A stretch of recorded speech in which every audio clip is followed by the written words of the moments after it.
This is the story guy. Hey, before we get into today's story, we need to ask for your help. We're all about creating the stories you want to hear. Whether you're into epic fantasy, juicy relationship drama, scandalous tales of cheating wives, or out-of-this-world sci-fi with alien princesses, we want your input. Let us know in the comments what kind of stories you're craving, and we'll make it happen. Your ideas fuel our creativity, so don't hold back. Let's make some amazing stories together. The Night King Who Returned with a God. Chapter 9. As Dulahan dismounted, Leon realized he had been right. Indeed, an honorable knight. Leon summoned a sword from thin air, an iron blade worn but strong. He wore no armor since the armor forged by Heto, the god of iron and smiths, had crumbled after so many years of war. Leon looked at Dulahan, who held a great sword in one hand and clasped his head around his waist, and offered a word of consideration. You can put your head down. Your swordsmanship by nature is two-handed. A true duel is not complete unless you use both hands. Aye, your majesty. Just then, Hari cautiously approached. What is it? That. Dulahan, he won't die unless his head is cut off. So?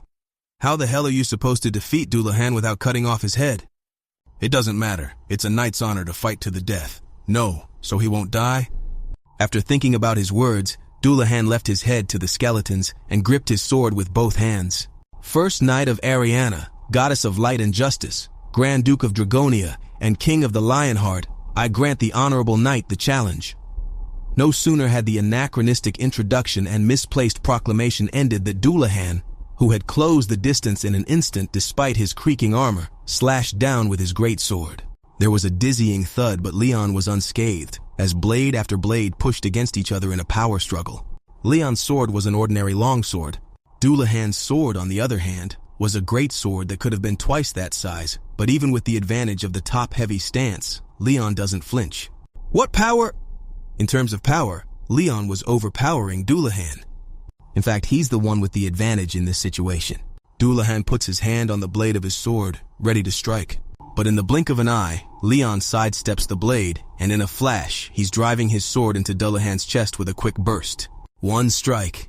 There was no mistaking what that declaration meant, as Dulahan took 2 steps back and swung his great sword with all the force he could muster. It was a blast that would shatter any defense, but Leon parried it with his blade at first, then crushed it with his pommel, as the great sword was embedded deep in the ground. Wah!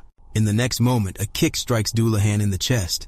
It's more of a shove than a swift kick, but somehow though, Dulahan's stance collapses and he falls on his ass. The sword is pointed straight up and Leon says, 2 strikes.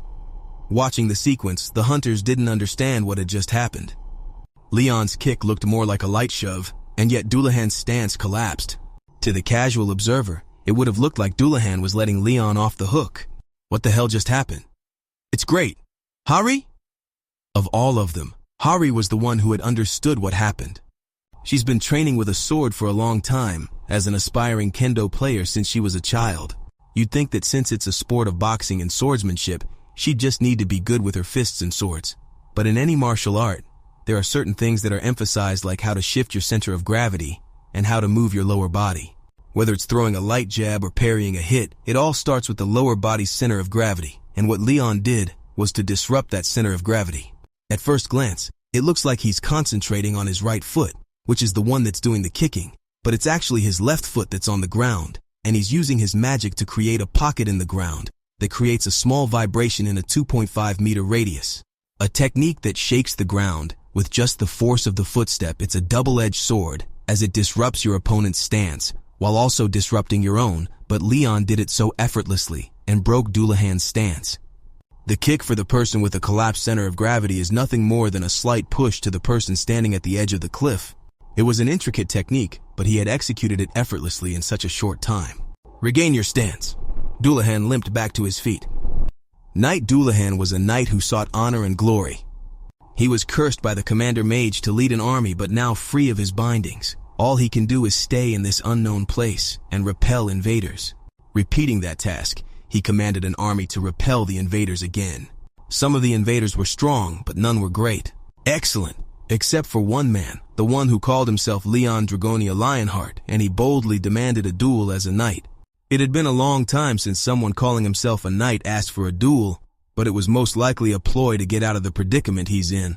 Anyone who had been asked to dismount would have judged him as such, but Dulahan would be furious at such foolishness, telling them not to sully his knightly honor. Look at him. Look at that knight with his upright posture of a veteran of countless battlefields and the eyes of a star, seeking honor and fame. He is the end of honor for knights. The king of knights, the one all knights should look up to and challenge. How can anyone look at him and think of such a trick? That's 3 times. Will you do it again? The third death. A casual observer would have said that the armor would have stopped it anyway, but Dulahan knew that if this man wanted to kill him, he could have done so at any time. This knight, the idol of all knights, had taught him and honored him, therefore Dulahan could not help but be impressed by the knight. This knight, this Lionheart king, treats his demotion to commander with honor. He had great powers as a commander knight since commander armor canceled 80% of all physical damage, black magic, and many other powerful powers he gained as a commander knight, but he didn't want to use any of them.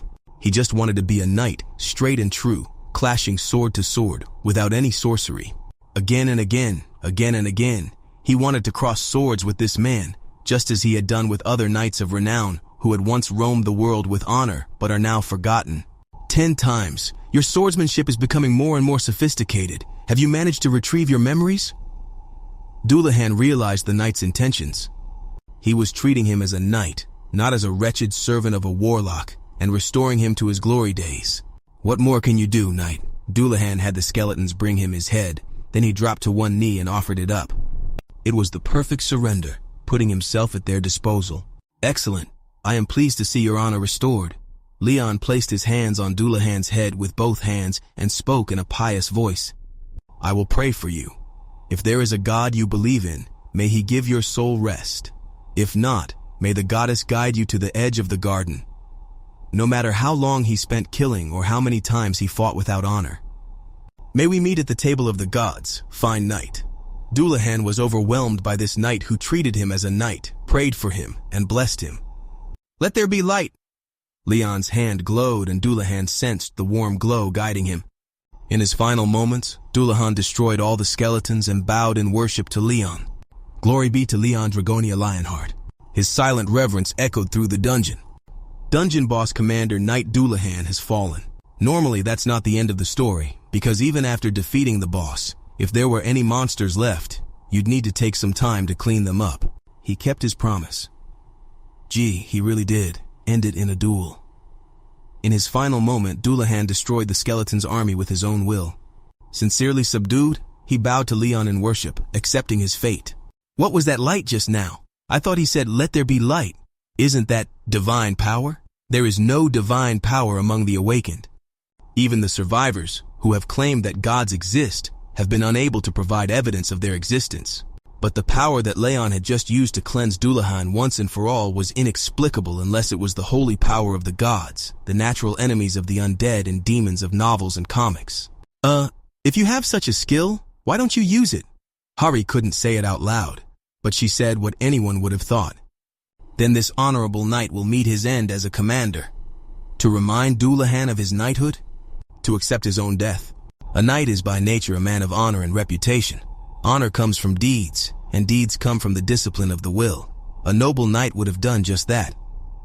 Hari didn't fully understand Leon's words, but there was so much she wanted to talk about, like the uncertain possibilities, the harm that could come from failure, irrational behavior, and illogical arguments that don't calculate risk, but it didn't seem necessary to say it out loud because this man, even with all that he knew, would act as if it was natural. He uses emotion instead of reason and intuition instead of logic. That's something many know, but not many can follow. Now let's go take the spoils. What? If there has been a battle, then there must be spoils, so lead the way. You'll have to figure out what's valuable. That day, as the dungeon closed, the association hunters received unexpected loot. Dulahan's cloak, Dulahan's greatsword, commander's gem. Other items were hastily picked up after the dungeon boss died. Wow, look at this gem. It's got a lot of magic power in it. Even if it's fake, it'll be worth a lot if we sell it. It's a piece of trash. This stuff will only cause trouble. Knight's cloak, Dulahan's greatsword, magic stones, and more.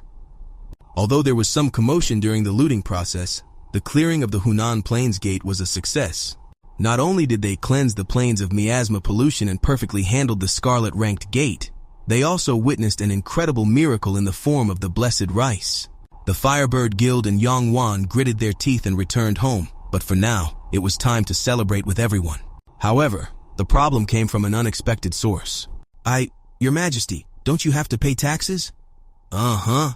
How can a king tax the king of another country? This is my own spoils, and it is against the law to tax it.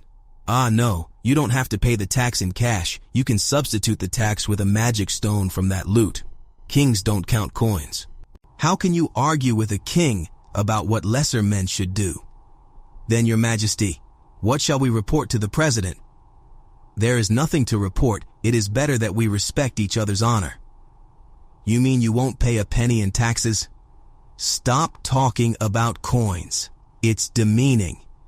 The staff of the Hunter Association looked at Leon, who was arguing back and forth, and thought in unison, "This bastard, isn't he even worse than the Firebird Guild?"